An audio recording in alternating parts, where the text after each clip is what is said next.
네, 방대본 역학조사 분석단장입니다. 12월 27일 코로나19 감염병 정례 브리핑 시작하겠습니다. 우선 지난주 위험도 평가 결과 말씀드리겠습니다. 12월 4주차, 즉 12월 19일부터 12월 25일까지 주간 위험도 평가 결과 종합적인 위험도는 전국 그리고 수도권에서 매우 높음, 비수도권에서 높음으로 평가하였습니다. 비수도권의 위험도가 이전에 매우 높음에서 한 단계 하향된 것입니다. 전국 중환자실 병상 가동률은 7주간 증가한 이후에 처음으로 소폭 감소하였습니다. 확진자 수 감소와 병상 확충에 힘입어서 수도권 그리고 비수도권 모두 소폭 감소된 그런 양상입니다. 이에 따라서 의료 역량 대비 발생 비율도 감소하였습니다. 특히 위중증 환자 발생에 많은 영향을 주는 60세 이상 확진자가 3차 접종에 힘입어서 감소하는 양상을 보였습니다.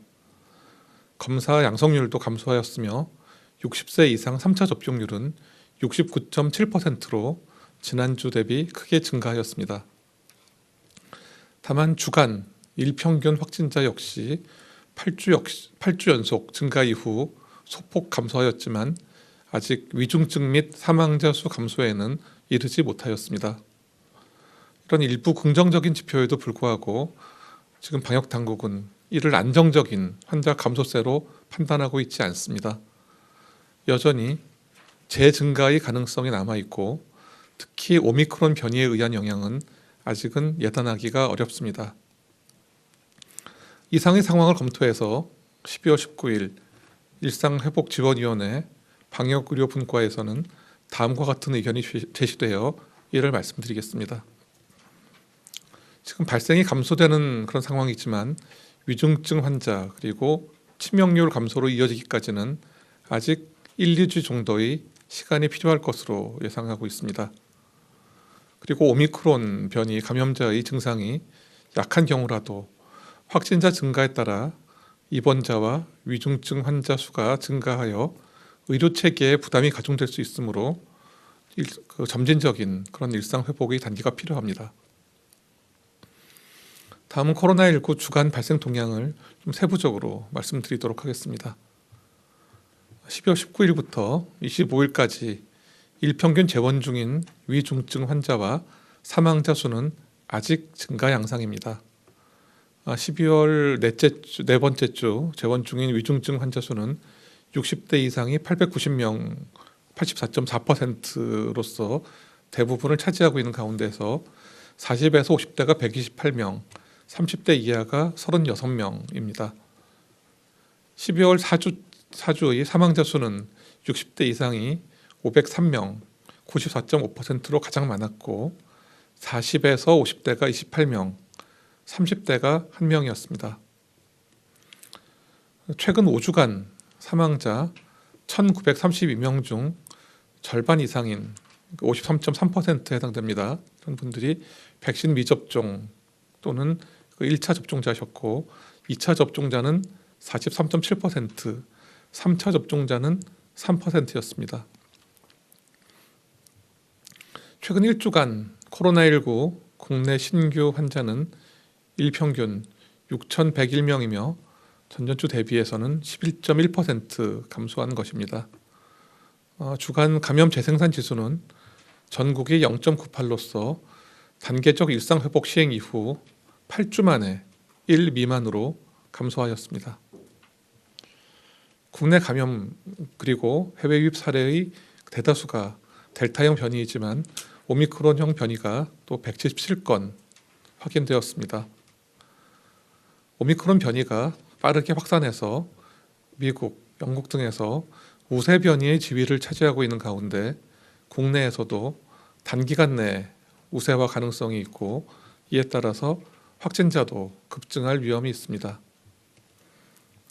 정부는 해외 유입 차단과 국내 전파 억제를 위해서 오미크론 변이 분석을 위한 PCR 검사를 이번 주 내부터 시작할 예정입니다. 다음으로는 오미크론 변이 관련해서 그 역학적 특성을 분석한 결과에 대해서 몇 가지 말씀드리겠습니다. 국내 유입이 확인된 오미크론 변이 관련 사례 642명에 대한 역학적 특성 분석 결과입니다. 11월 말 이후에 오미크론 변이의 해외 유입 사례는 181명이었고 국내 감염 사례는 461명이 확인되었습니다. 60대 미만이 87.4%였고 예방접종 미접종자가 40.4%, 3차 접종 완료자가 3.9%였으며 현재까지 위중증 사례는 없습니다. 또한 호남과 강원도에서 유행한 집단 사례의 전파 특성을 세부 분석한 결과 한 달 동안 한 달 미만의 기간 동안 10차례 정도의 전파 사례가 발생하였고 추정 감염 장소가 음식점인 비율이 33.3%로 가장 높았습니다. 최종 노출일부터 진단까지 평균 3.7일이 소요되었고 9일차에 99.1%를 발견할 수 있었습니다. 다음은 오미크론 변이 바이러스 특성 분석 결과를 말씀드리겠습니다. 방역당국은 그간 오미크론 변이의 실험실 분석을 통해서 몇 가지 새로운 사실을 확인하게 되었습니다.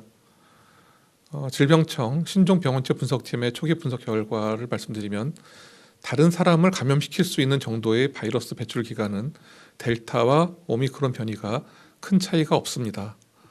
환자가 발병한 이후에 채취한 임상 검체를 세포에 감염시키는 실험을 통해 가지고 감염력을 평가했는데 발병 후에 10일 정도의 시간이 지나면은 세포를 감염시키는 그런 수준의 사례는 발견되지 않았습니다. 여기는 총 72명, 171명 1건의 검체를 대상으로 시험한 것으로서 배양 가능한 기간은 증상 발생 후 10일 이내로 그간 확인된 비변이 바이러스 그리고 알파, 델타 그런 변이 바이러스와 배양할 수 있는 기간에는 차이가 없음을 확인한 것입니다. 하지만 다른 점도 있습니다. 배양 시험을 했을 때 양성률을 비교한 결과 델타의 경우에는 36%였지만 오미크론의 경우에는 56%로서 오미크론이 훨씬 높은 수치를 보였고 이는 같은 기간에 델타보다 오미크론의 전파력이 훨씬 더 높을 그럴 가능성을 시사합니다. 또한 오미크론 변이 확진자와 밀접 접촉하신 분들의 경우에도 아까 말씀드린 것처럼 델타와 동일하게 접촉한 다음에 9일차 정도의 검사를 유지하는 경우에는 효과적으로 감염 여부를 판단할 수 있음도 이번 실험을 통해서 확인했습니다. 이번에 새롭게 발견된 과학적 결과를 바탕으로 오미크론 확진자 등의 격리 또는 관련 지침에 반영할 예정이고 1월 초 적용을 검토하고 있습니다. 다음은 과학적 대응과 또 부처 협력을 위한 기관과 협력을 위한 코로나19 양성검체 분양에 대해서 말씀드리겠습니다. 중앙방역대책본부는 진단검사의학회 협조하에 코로나19 확진자의 양성검체 약 2,500건을 기탁해서 질병관리청 국립중앙인처자원은행을 통해서 민간에 분양하기로 하였습니다. 700건은 내년 1월 중에 그리고 나머지 1,800건은 2월까지 기탁하고 분양하여 진단시약의 성능 검증 그리고 새로운 진단제 개발 등 국내 바이오 산업의 발전을 지원할 예정입니다. 질병청은 작년 6월에도 1,700건의 코로나 양성검체를 분양하여 이미 지원한 바 있었습니다. 다음은 코로나19 경구용 치료제 선구매 계약 현황과 국내 도입에 대해서 말씀드리겠습니다. 정부는 경구용 치료제 100만 4천 명분에 대한 선구매 계약을 추진하고 있습니다. 총 60만 4천 명분의 경구용 치료제 선구매 계약을 체결하였습니다. MSD사 24만 2천 명분, 화이자사 36만 2천 명분의 계약입니다. 또한 오미크론 확산과 단계적 일상 회복에 대비하기 위해서 기존 계약 물량과는 별도로 추가 구매 계약에 대한 협의를 진행하고 있고 내년 1월 초에 계약을 체결하고 국민 여러분들께 공개해 드릴 예정입니다.